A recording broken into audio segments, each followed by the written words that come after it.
Hello everyone, welcome back to unexplored literature. आज हम बात करेंगे 16th president of America Abraham Lincoln की speech on Declaration of Independence के बारे में।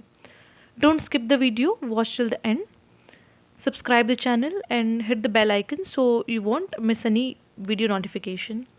All right, so will start the text. जो यूएस डिक्लेरेशन ऑफ इंडिपेंडेंस है वो बहुत ही एक अपीलिंग टेक्स्ट है जो कि बात करता है इंडिपेंडेंस ऑफ 13 अमेरिकन कॉलोनीज़ की, जो ग्रेट ब्रिटेन है उससे अलग हुई थी on 4 July 1776, which is also considered as American independence day. तो जो ये पूरा टेक्स्ट है वो आपको क्या दिखाता है, तो अब्राहम लिंकन का जो व्यूज़ हैं उस पर वो इस पूरे जो वीडियो है उसमें प्रेजेंट किया गया है। तो ये जो टेक्स्ट है हमारा यूएस डिक्लेरेशन ऑफ इंडिपेंडेंस, वो शो करता है कलेक्टिव पावर ऑफ मासेस के बारे में कि कैसे अगर हम यूनाइट हो जाएं तो हम एक रिवोल्यूशनरी सोसाइटी है जो उसको इस्टेब्लिश कर सकते हैं। जो ये डॉक्यूमेंट है वो बताता है कि जो 13 नॉर्थ अमेरिकन ब्रिटिश कॉलोनीज़ हैं वो ग्रेट ब्रिटेन से सेपरेट हुई हैं, मतलब उनको इंडिपेंडेंस मिला है, क्या क्या सिचुएशन थी उस टाइम पे, तो वो सारी चीज़ उन्होंने जो पूरा अपना स्पीच है उसके थ्रू यहाँ पे बताई है। तो यहाँ पे अब्राहम लिंकन बोलते हैं कि इसका जो पूरा एम था वो क्या था, डिफेंड करना एक्शन ऑफ कॉलोनिस्ट को और साथ के साथ एनकरेज करना दूसरे नेशंस को ताकि वो आगे बढ़कर आएँ और कॉलोनीज़ का हेल्प करें। फिर बाद में वो बोलते हैं कि जो रेवोल्यूशनरी एक्शन है वो किस तरीके से इम्पॉर्टेंट था, तो उसको जस्टिफाई करने के लिए वो बताते हैं कि ये ना ही लोगों के अंदर एक जोश भरता है बल्कि एक अलग ही सेंस का जो मोटिवेशन है उनके अंदर वो आ जाता है, जिसकी वजह से जो मासेस हैं वो इकट्ठा होकर एक रेवोल्यूशनरी तरीका अपना लेती हैं। वो उनको एक पॉलिटिकल विज़न देता है और रेजिस्टेंस भी देता है टायरनी के खिलाफ, जो कि जॉर्ज थर्ड के पीरियड में वहाँ पे चल रहा था ग्रेट ब्रिटेन में, क्योंकि उस टाइम पे जो रूलर थे वहाँ के, तो रूरल कौन थे वहाँ पे, जॉर्ज थर्ड। तो उनके पीरियड का जो भी टायरनी था उसको यहाँ पे एक्सप्लेन किया गया है। फिर वो बताते हैं कि वहाँ पे जो क्रूएल रूल था वो बहुत ही अनफेयर था, क्योंकि जो इंसान है, जो सोसाइटी है, एक पूरा हमारा उसने सरकार को बनाया ना कि सरकार ने लोगों को। तो जब सरकार ने लोगों को नहीं बनाया तो why will it impose its policies और बिना बात की चीज़ें कि भाई गवर्नमेंट ने ये बोला तो वही होगा, बल्कि लोगों को पास पावर होना चाहिए कि जो लोग बोलते हैं वही चीज़ें इम्प्लीमेंट होनी चाहिए। Like people should have a say into this decision making policies. तो ये चीज़ें होनी चाहिए जिसको वो एडवोकेट कर रहे हैं यहाँ पे। फिर वो बोलते हैं कि किसी भी तरह का टायरनी, किसी भी तरह का जो दुर्व्यवहार है वो बिल्कुल भी टॉलरेट नहीं किया जाएगा, क्योंकि जो भगवान है उन्होंने ह्यूमंस को एज अ एब्सोल्यूट क्रिएशन बनाया है जो कि बहुत ही सेक्रेड है, जो कि बहुत होली है। तो we cannot take this kind of tyranny on to us, क्योंकि जब हम इतने सेक्रेड हैं तो हम कैसे ले सकते हैं, मतलब एक तरीके से इतना टायरनी। हमें जो पावर होना चाहिए अपनी चीज़ों को एक्सप्रेस करने का, अपने थॉट्स को एक्सप्रेस करने का और अपनी लाइफ को एक इंडिपेंडेंट तरीके से जीने का, ना कि किसी के अंडर। तो जो पर्पस है गवर्नमेंट का वो ये है कि वो हमें इंश्योर करे हमारे बेसिक राइट्स, ना कि हमारे खिलाफ अत्याचार करे और वो सारी जो चीज़ें होती हैं एक मोनार्की वाला फील कि आप डिक्टेटरशिप की तरह कर रहे हैं चीज़ों को। लेकिन व्हाट लिंकन इज़ एडवोकेटिंग है कि हमें जो हमारे फंडामेंटल राइट्स हैं वो मिलने चाहिए एट एनी कॉस्ट, और चीज़ें बाद में देखी जाती है, because society is made from the people. It is not कि आपने एक गवर्नमेंट बनाया और वो गवर्नमेंट आपके सिर पे नाच रहा है, बिल्कुल। बिकॉज गवर्नमेंट को बनाया किस लिए जाता है, so that it can help you कि आपकी सोसाइटी अच्छे से स्मूथली फंक्शन कर सके, कोई क्लैशेस ना आए, कोई राइट्स ना हो, इस तरीके से। But if the government is behaving ill तो फिर उसके लिए we can not put aside our fundamental rights. तो हमारे जो फंडामेंटल राइट्स हैं वो ज़्यादा इंपॉर्टेंट है देन एनी ये अथॉरिटेटिव गवर्नमेंट। तो इस बात को वो यहाँ पे बताते हैं। फिर आगे वो 3-4 कैरेक्टर्स का जिक्र करते हैं, जिसमें सबसे पहले हैं थॉमस जेफरसन। ये 5 रिप्रेजेंटेटिव्स थे जो कॉम्पोजिशन ऑफ टेक्स्ट में, उनमें से एक है ये। तो बेसिकली जो हमारा यूएस डिक्लेरेशन ऑफ इंडिपेंडेंस था उसको 5 लोगों ने बनाया था।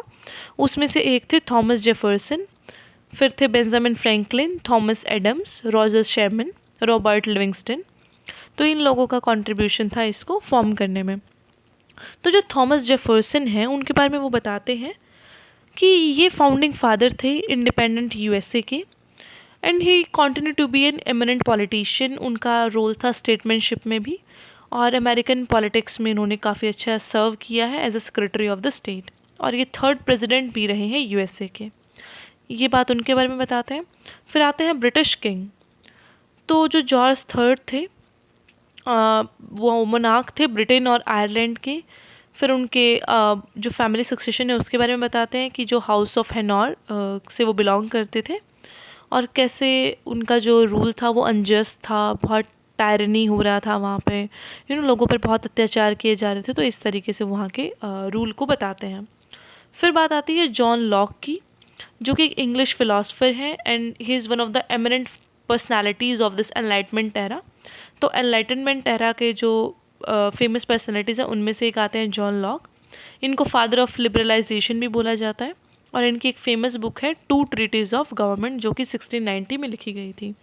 तो इन लोगों के बारे में इन्होंने बताया कि कैसे इनका जो एक पूरा कंट्रीब्यूशन रहा है in the formation of this founding document named declaration of independence. वो बोलते हैं कि ये बहुत ज़रूरी है कि एक पॉलिटिकल डॉक्यूमेंट लेके आना, ताकि हम अंडरस्टैंड कर सकें हमारी जो वैल्यूज़ और आइडियल्स हैं नए नेशन की, जो हमारा नया नया इंडिपेंडेंट नेशन बना है, उसकी वैल्यूज़ को अंडरस्टैंड करने के लिए we must have a political document. And it is not considered a document like having a legal authority. जैसे कि हम बोल दें कि हमने कॉन्स्टिट्यूशन बना दिया, तो उसका लीगल अथॉरिटी होता है कि कॉन्स्टिट्यूशन में जो लिख दिया, लेटेस्ट से मैंने लिखा कि everyone have right to equality, तो उसका मतलब है कि हाँ जो लिख दिया वो होगा। लेकिन इसमें जो लिखा है इट्स नॉट कंपल्सरी कि वो कंप्लाई हो। जैसे कि हम बोल देते हैं preamble, preamble is a part of constitution, but it's not properly कि हाँ ठीक है जो प्रियम्बल में है। तो इस कुछ इस तरीके से कि वो थोड़ा सा कॉन्टेक्स्ट के बेसिस पे है, मतलब वो लीगली बाइंडिंग नहीं है। तो ये चीज़ उन्होंने बोली। फिर वो बोलते हैं कि जो जेफरसन है ना, थॉमस जेफरसन, वैसे तो वो बड़ा बोलते हैं कि लिबर्टी और इक्वलिटी को हम प्रमोट करेंगे, हमारे नेशन में इक्वलिटी होगा, लिबर्टी होगा, लेकिन उनके जो ये वैल्यूज़ हैं वो अफ्रीकन अमेरिकन जो स्लेव्स हैं उनके लिए लागू नहीं करते हैं। क्योंकि सबसे जो आयरनिकल चीज़ है वो ये है कि Jefferson was the large plantation owner, और वो एक स्लेव होल्डर भी थे। तो ये बहुत आयरनिकल चीज़ आता है यहाँ पे कि ऐसा इंसान जो खुद लिबर्टी और इक्वालिटी के अगेंस्ट है, वो एडवोकेट कर रहा है एक नए नेशन में कि भाई मैं बनूंगा रखवाला तुम्हारी लिबर्टी और इक्वालिटी का। तो इस तरीके से फिर जॉर्ज थर्ड के बारे में उन्होंने बता दिया था कि वो कैसे एक टोटलिटेरियन सोसाइटी के बारे में बात करते थे, बहुत ही अथॉरिटेटिव थे और डिस्ट्रक्ट कर रहे थे राइट टू एटोनमी को। फिर वायलेंस, ब्लड शेड, वॉर्स और ये सारी चीज़ें तो फिर आम है जब ऐसे रूलर वहाँ आपके वहाँ पे होते हैं। तो जो मेजर आइडियाज़ हैं इस पूरे स्पीच में वो है लिबर्टी और इक्वालिटी, कैसे हम टायरनी के अगेंस्ट रखते हैं कि अगर हम सबको इक्वालिटी और जो लिबर्टी है देंगे तो टायरनीज़ नहीं हो पाएंगी, क्योंकि जो लोग हैं अगर वो अपनी सारे डिसीजन मेकिंग में कंट्रीब्यूशन देंगे तो जो रूलर है उस टाइम का वो चीज़ें नहीं कर पाएगा कुछ भी अगेंस्ट उनके। तो अगर चीज़ें पॉजिटिव होंगी then there will be no violence, and if there will be no violence their society will be happy, और फिर सब कुछ अच्छा होगा, डेवलपमेंट एंड सारा ग्रोथ वगैरह। फिर उसके बाद वो बात करते हैं राइट्स एंड ड्यूटीज़ के बारे में। तो ये था इस जो पूरा स्पीच है अब्राहम लिंकन का उसके बारे में। Hope you get that. If you have any question you can drop them in the comment box और you can DM me, and you can find the link for the Telegram group too, where you'll get the handwritten notes. So thank you so much. Stay connected, stay blessed, stay healthy. Thank you so much again.